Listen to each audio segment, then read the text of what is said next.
जय हिंद प्यारे बच्चों, सुप्रभात सभी को। प्यारे बच्चों, हम लोग जिस टॉपिक पे चर्चा कर रहे थे वह है बाल विकास।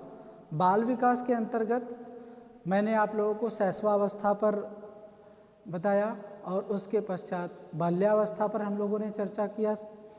आज का जो टॉपिक जिस पे हम लोग चर्चा करने वाले हैं उस टॉपिक का नाम है किशोरावस्था। ठीक है, किशोरावस्था को अंग्रेजी में एडोलेसेंस कहते हैं। तो सबसे पहले हम लोग किशोरावस्था के अर्थ को समझते हैं कि किशोरावस्था का अर्थ क्या है। तो किशोरावस्था शब्द अंग्रेजी भाषा के एडोलेसेंस शब्द का हिंदी रूपांतरण है, जिसका अर्थ होता है वृद्धि या परिपक्वता से लगाया जाता है। जब बालक कोई किशोरावस्था में प्रवेश करता है तो वह परिपक्व या परिपक्वता की अवस्था में कहीं ना कहीं पहुंच जाता है। ठीक है, इसीलिए इसकी जो वृद्धि होती है वो यहाँ पर कहीं ना कहीं पूर्ण मानी जाती है। परिपक्वता जो होता है वो पूर्ण माना जाता है। तो एडोलेसेंस शब्द लैटिन भाषा के एडोलेसियर से बना है, जिसका अर्थ होता है परिपक्वता की ओर बढ़ना। ठीक है, मैंने बताया कि अब यहीं से बच्चा जो होता है वो परिपक्वता की ओर बढ़ता है। अब जब किशोरावस्था का जो काल है 12 से लेकर के 18 वर्ष तक का, यहाँ 18 वर्ष तक जब पहुँचता है बच्चा ना, तो माना जाता है कि परिपक्व बच्चा हो गया है। ठीक है, तो परिपक्वता की ओर बढ़ना, टू ग्रो टू मैच्योरिटी। ठीक, तो सामान्यतः इस काल की आयु 12 से 18 वर्ष तक मानी गई है, लेकिन यह पूर्ण रूप से लिंग, जलवायु, प्रजाति और व्यक्ति के स्वास्थ्य पर निर्भर करता है। ठीक है, जैसे अगर प्यारे बच्चों हम लोग बात करेंगे तो देखेंगे कि बालक और बालिकाओं में लिंग के आधार पर अगर हम देखें तो बालिकाएं जो होती हैं वो बहुत जल्द ही परिपक्वता की अवस्था में प्रवेश कर जाती हैं। उसकी अपेक्षा बालक अगर आप देखेंगे तो धीरे धीरे परिपक्वता की अवस्था में पहुंचते हैं, क्योंकि ये ज़्यादा बालिकाएं जो होती हैं वो ज़्यादा स्वस्थ होती हैं और उनका शारीरिक विकास बहुत जल्दी हो जाता है। उसके साथ साथ मैच्योरिटी लेवल बहुत जल्दी उनकी हो जाती है। इसलिए माना जाता है कि बालिकाओं की जो परिपक्वता है वो बालकों की अपेक्षा पहले हो जाती है।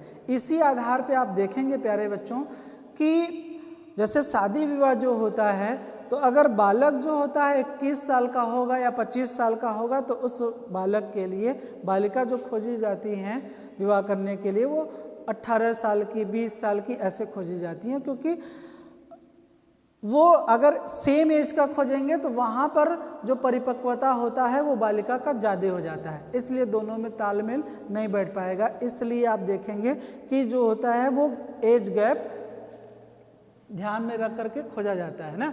जलवायु, जहाँ पर आप देखेंगे कि जलवायु या वातावरण अच्छा होता है वहाँ पर परिपक्वता बहुत जल्दी बच्चों में आ जाती है। जहाँ पर एनवायरनमेंट अच्छा है, स्वस्थ बच्चे हैं, बीमार बहुत ज़्यादा नहीं पड़ रहे हैं ना, तो वहाँ पर कहीं ना कहीं परिपक्वता बहुत जल्दी आ जाती है। प्रजातियाँ भी हैं, कुछ ऐसे प्रजाति के भी लोग होते हैं जो उनका कहीं ना कहीं डेवलपमेंट बहुत अच्छा तरीके से होता है, ग्रोथ बहुत अच्छे तरीके से होता है, तो उनमें परिपक्वता बहुत जल्दी हो जाता है। ठीक है, स्वास्थ्य पर निर्भर करती है, व्यक्ति के स्वास्थ्य पर। मैंने कहा ना कि अगर बच्चे बीमार पड़ जाते हैं तो अगर बीमार पड़ेंगे तो अस्वस्थ होंगे, तमाम प्रकार की बीमारियां होंगी, उनके अंदर चिड़चिड़ापन पाया जाएगा।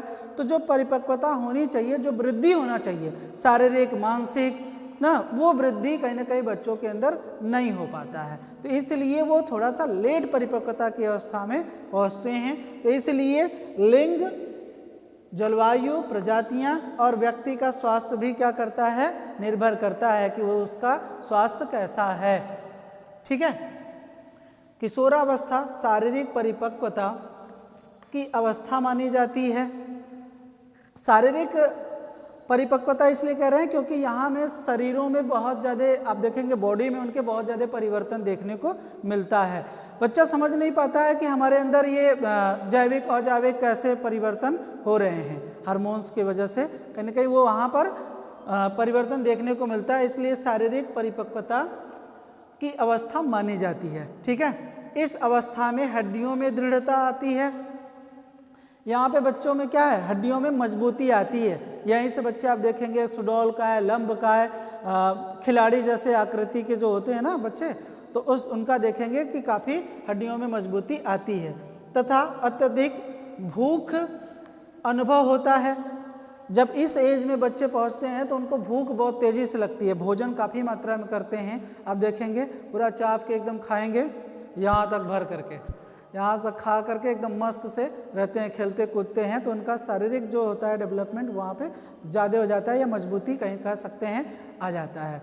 अच्छा, लोगों को भी चिंता होता है कि ये क्यों इतना ज़्यादा खा रहा है, बहुत तेज़ी से विकास कर रहा है, वृद्धि कर रहा है, तो लोग कहते हैं कि थोड़ा कम खाओ। तो इस अवस्था में भूख ज़्यादा लगती है, इसका भी अनुभव किया जाता है। इस अवस्था के बालकों में तीव्र सामाजिक, शारीरिक, मानसिक एवं संवेगात्मक परिवर्तन होते हैं। यहाँ पे देखेंगे तो बच्चों का अब जिस तरीके का इन्वायरमेंट रहता है उस तरीके का सामाजिक डेवलपमेंट कहीं ना कहीं देखने को मिलता है। बहुत सारे लोग जैसे यहाँ हीरो हीरोइन से प्रभावित होते हैं, कोई कह सकते हैं नेता से प्रभावित होते हैं, कोई शिक्षक से, तो कोई इंजीनियर से ना, तो उस तरीके का वो बनना चाहते हैं, तो उस तरीके के समाज में उनका रहते भी हैं। शारीरिक देखे होंगे, अगर कोई खिलाड़ी बनना चाहता है तो खिलाड़ी को फॉलो करता है, उसका घर में तस्वीर लगाता है, उस तरीके का पूरा अपना शेड्यूल बनाता है, खेलने कूदने का, खान पान का भी उसी तरीके का ध्यान रखता है। मानसिक भी कहीं ना कहीं आप देखेंगे कि परिवर्तन देखने को मिलता है। सोचने समझने, तर्क चिंतन करने का, संश्लेषण विश्लेषण करने की क्षमता भी यहाँ पर बढ़ जाती है। बाल्यावस्था के अपेक्षा आप देखेंगे कि यहाँ तर्क चिंतन करने की जो प्रवृत्ति होती है वो ज़्यादा होती है। ठीक है, संवेगात्मक, संवेगों पर नियंत्रण करना सीख लेते हैं, कब कहाँ कैसे बोलना है ये समझ उनमें विकसित हो जाती है। ठीक है, तो इस आयु में बढ़ता बालक अपने अंदर हो रहे तमाम परिवर्तनों से हैरान और परेशान रहता है। तमाम, मैंने कहा ना कि उनमें परिवर्तन देखने को मिलता है। आप देखेंगे लड़कों को क्या आता है, मूछ दाढ़ी आने लगता है इस एज में, तो उसको भी परिवर्तित कहीं ना कहीं देखते हैं ना, तो ऐसे देख करके वो परेशान रहता है। ठीक है, इसी कारण इस अवस्था को मनोवैज्ञानिकों द्वारा तनाव एवं संघर्ष या तनाव एवं तूफान की अवस्था का नाम दिया गया है। ठीक है, अब इस परिवर्तन को देख करके वो तनाव में भी आते हैं। ठीक है, और ये कहते हैं कि हमारे बॉडी में इस तरीके का कैसा परिवर्तन हो रहा है, तो वो उसको तनाव भी होता है और संघर्ष भी देखने को मिलता है। ठीक है, अब स्टेनले हॉल ने इसे किशोरावस्था को गंभीर उथल पुथल की अवस्था कहा है कि नहीं, क्योंकि ये कहते हैं कि ये उथल पुथल की अवस्था है, इसमें बहुत सारे परिवर्तन देखने को मिलते हैं। लड़कियों में अपने विशेष रूप से परिवर्तन देखने को मिलता है। ठीक है, जिसमें कह सकते हैं कि इसी एज में बालिकाओं को मासिक आना प्रारंभ होता है। लड़कों को आप देखेंगे तो कहीं ना कहीं बच्चों में मूछ दाढ़ी आना प्रारंभ होता है, तो काफ़ी उथल पुथल कह सकते हैं कि देखने को मिलता है जैविक अजैविक रूप में। ठीक है, तो उससे वो परेशान भी होते हैं कि ये क्या हमारे बॉडी में हो रहा है, ऐसा कैसे परिवर्तन हो रहा है, उससे परेशान भी रहते हैं। इस अवस्था में शरीर में अनेक अजैविक एवं जैव रासायनिक परिवर्तन होते हैं। परिणाम स्वरूप इस अवस्था में बाल्यावस्था की आकृति एवं स्वभाव का लोप होने लगता है। बाल्यावस्था में जो भी आकृति थी उस आकृति का कहीं ना कहीं धीरे धीरे समाप्ति होने लगता है। ठीक है, तो जो बाल्यावस्था में शारीरिक कटकाठी थी या फिर जो भी चीज़ें थी आप देखेंगे, तो यहाँ किशोरावस्था में आते आते वो बहुत सारे परिवर्तन देखने को मिल जाते हैं। ठीक है, इन सबों का लोप हो जाता है। अच्छा, परिवार के कुछ व्यक्तियों द्वारा घर में आप देखेंगे तो दिन में 10 बार में से 5 बार ये कहा जाता है बालकों को या बालिकाओं को कि ये तुम मत काम करो, अब तुम छोटे बच्चे नहीं हो। और 5 बार ये भी कहा जाता है कि ये काम तुम्हें नहीं करना चाहिए था, अब तुम बड़े हो गए हो। बालक एवं बालिका इस संशय में रहता है या इस समस्या में रहता है कि मैं हूँ क्या, मैं बड़ा हो गया हूँ कि छोटा हो गया हूँ, उसके मन में कहीं ना कहीं ये प्रश्न चलता रहता है। वो तनाव में रहता है कि आखिर मैं अपने आप को समझूं क्या, कि बड़ा हूँ कि छोटा हूँ। मुझे किसी कामों के लिए डांट दिया जाता है, तो किसी कामों के लिए आप कहा जाता है कि ये तुम कर नहीं सकते हो, तुम्हें तो ये काम कर लेना चाहिए।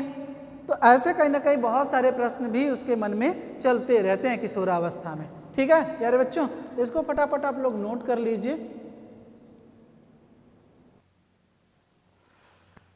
तो इसी किशोरावस्था में आप देखेंगे प्यारे बच्चों कि विपरीत लिंग के प्रति बहुत आकर्षण होता है, और ये जो परिवर्तन आप देख रहे हैं, आप देखेंगे कि इसी वजह से कहीं ना कहीं वो अपने आप को बार बार शीशे में निहारना, देखना, सजना संवरना, अपने आप को अच्छा लगने का प्रयास किया जाता है किशोरावस्था में, ताकि दूसरे जो विपरीत लिंग की बात कर रहे हैं उसके सामने कहीं ना कहीं अपने आप को अच्छा दिखें। ऐसी भी प्रवृत्ति कहीं ना कहीं किशोरावस्था में देखने को परिलक्षित होते हैं।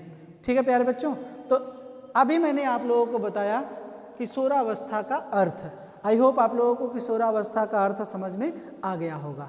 अब इसके पश्चात हम लोग चर्चा करेंगे किशोरावस्था की परिभाषा, जो विभिन्न मनोवैज्ञानिकों द्वारा किशोरावस्था को परिभाषित किया गया है, हम लोग उस पर चर्चा करेंगे।